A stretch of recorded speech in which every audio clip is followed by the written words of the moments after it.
Families left in limbo by a company who they say took their money and delivered unacceptable work, or even worse, nothing at all. They need to be investigated. There's a lot of money from a lot of people that just simply disappeared. That man and others are speaking with WBTV tonight to warn about a pool contractor they say broke promises and billed thousands of dollars. Investigative reporter David Hodges began investigating after calls to our Investigates tip line. So, David, you found this company has even been impacted a young child who has a disability. Explain that. Yeah, the Colby family wanted to build a pool for their 2-year-old son to help with his multiple medical conditions. They paid thousands of dollars, but what's in their backyard isn't helping anybody. They're just one of many families who say they regret hiring Charlotte Fiberglass Pools. Pup cup, pup on a pup. You're okay. Seth Colby is a caring father of 3. You see, Ivan, they're falling off the wall. That he and his wife have 3 kids is a miracle. He was essentially the child that never should have made it. 2-year-old Ivan has been diagnosed with epilepsy, cerebral palsy, and stage 4 chronic kidney disease. The Colbys heard about how aquatic therapy could help him, so they decided to install a pool. They hired Charlotte Fiberglass Pools. Every day I walk out here, I look at it, what the heck happened? This is what he's left with. To date, I have approximately $38,000 invested in this pool. On top of the numerous problems with the pool, like that it's unlevel and needs to be reset, Colby says Charlotte Fiberglass Pools is not returning his calls. They knew they weren't coming back. Colby isn't the only person who reached out to the WBTV Investigates team. They neglected to show up and complete work, and I had to hound them nonstop. Kurt got his pool completed, but it still has problems. There's nothing under that. Even though he paid up, 2 of the subcontractors came looking for money. You don't expect to get a letter in the mail or basically served to you in your driveway that your property is going to be under a lien for something you've already paid for. 2 companies threatened to file liens against him, saying Charlotte Fiberglass Pools never paid them. One company dropped the lien, but Barr had to pay off the other. I'm not the only one that's affected by this. There are multiple other customers that are having this same issue. So we went to the courthouse to dig deeper. We found that Charlotte Fiberglass has numerous other names like Banana Fish, Modern Backyard, and the Great Backyard Place, and is owned by Neri Ortiz. As of December, Banana Fish owes $46,000 in taxes to the state.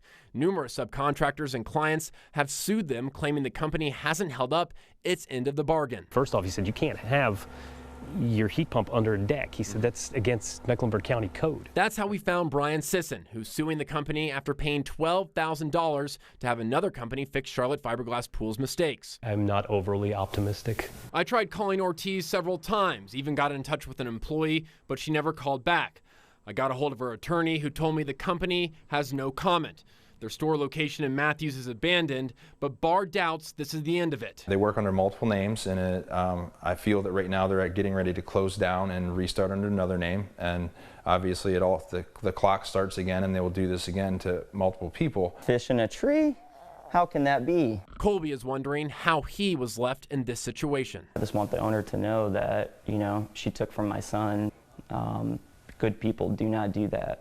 40 different people have reached out to WBTV about problems they've had with Charlotte Fiberglass Pools. Some of them say they gave the company tens of thousands of dollars only for them to walk off the job. Others still say they completed the pool, but not without damaging it or breaking local ordinances. Some of those issues ended up in the hands of state regulators, but the company was able to keep operating anyway. Pretty much from the point that they put the shovel in the ground with no permit, it went bad. Karen Ballesteros contracted with the owners of Charlotte Fiberglass Pools in 2017. At the time, the company operated under a different name, the Great Backyard Place, and the company's license was under yet a third name, Banana Fish LLC.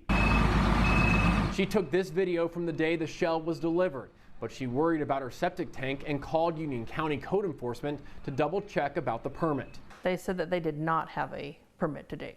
They had only applied for one. As a result, Union County Code Enforcement filed this complaint with the North Carolina Licensing Board for General Contractors, the state agency that's charged with licensing and regulating general contractors like the owners of Charlotte Fiberglass Pools.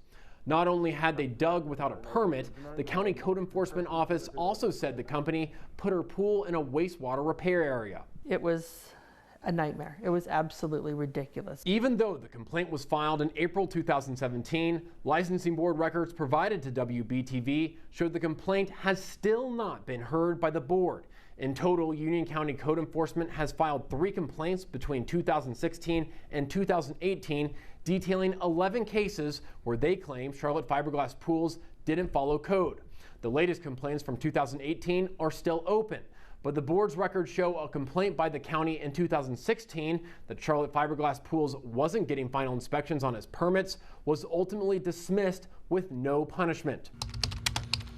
We wanted to keep digging and see if Charlotte Fiberglass has the same problems closing permits in other counties.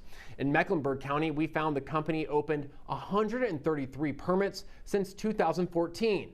Only 19 passed final inspection. 84 expired without a final inspection, without any record of what happened to the project. We are not here to say this is a bad contractor, this is a good contractor.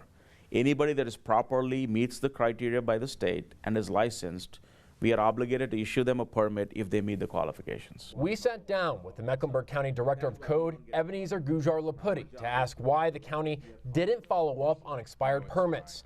We also called numerous customers with expired permits who thought their pool was completed. Is there not a need to make sure that the project was done correctly and inspected correctly?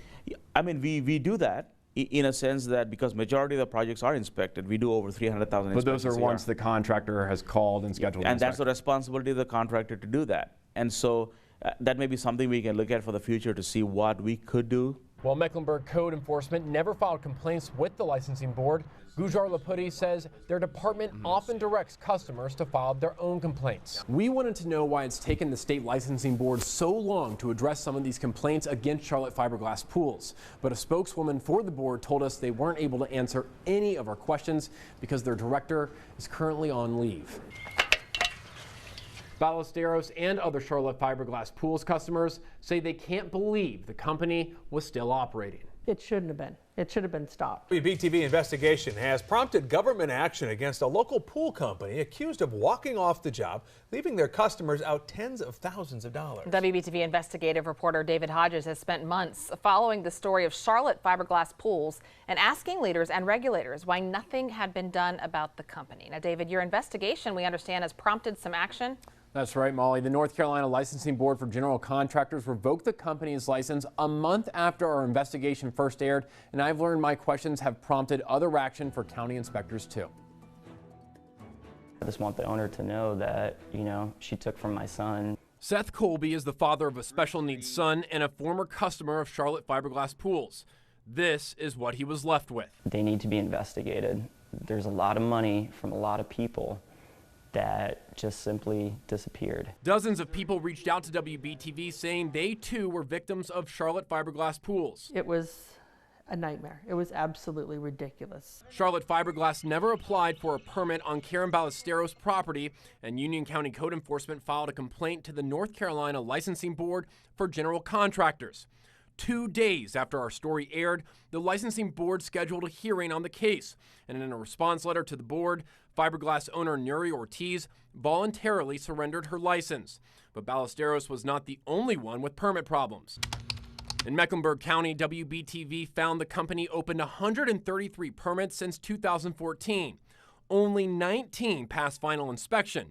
84 expired. At the time, the head of the county's code enforcement said the low number of jobs that passed and the high number of jobs that were never scheduled for an inspection did not raise any red flags. That's the responsibility of the contractor to do that. And so that may be something we can look at for the future to see what we could do. Now his office says they are looking for a solution. In an email, a spokesperson wrote, there have been ongoing discussions on installing new mechanisms for follow-up with regard to high failure rate contractors. We are in the midst of exploring a new permitting and inspection software system and are reviewing what options there might be under this system's capabilities.